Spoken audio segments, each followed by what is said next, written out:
au second point de mon intervention, où je voudrais donc partager une conviction profonde. Quand on parle de l'exploitation de l'uranium, il ne s'agit pas seulement de techniques ou de normes.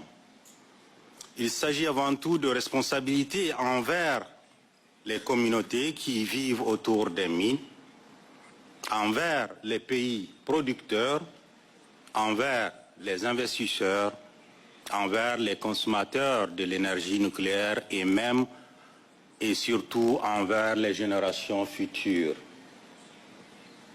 Le Niger, comme d'autres pays producteurs, a longtemps contribué à l'alimentation énergétique mondiale. Mais trop souvent, les bénéfices de l'atome ne se sont pas traduits par une prospérité équitable pour nous. C'est pourquoi je crois qu'il est temps de franchir une nouvelle étape.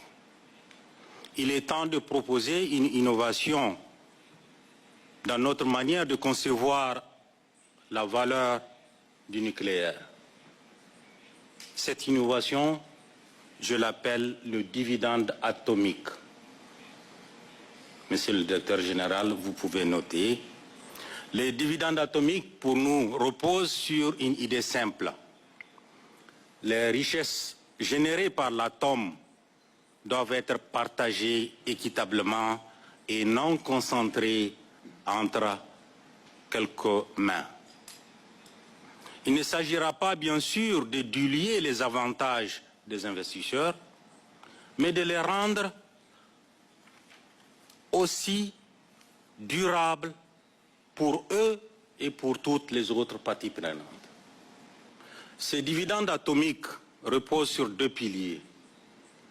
La responsabilité de l'exploitation, protéger l'environnement, garantir la santé et la dignité des travailleurs, assurer la transparence et l'innovation. Le deuxième pilier, c'est l'équilibre des ressources, un juste partage entre ce qui est extrait et ce qui est restitué, entre profit immédiat et développement durable. Excellences, le XXe siècle a vu naître l'âge atomique, souvent marqué par la peur et la domination. Aujourd'hui, nous avons l'opportunité de redéfinir le XXIe siècle comme celui de l'âge du dividende atomique, car lorsque l'atome est guidé par la responsabilité et la solidarité, il n'est pas seulement une source d'énergie, il est une promesse d'avenir.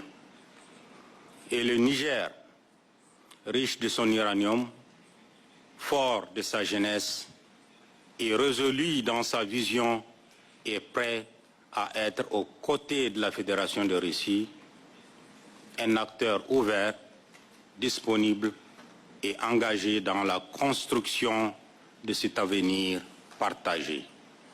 Ensemble, faisons donc du plus petit élément de la matière, il s'agit de l'atome, le plus grand symbole de solidarité et de prospérité pour tous. Je vous remercie.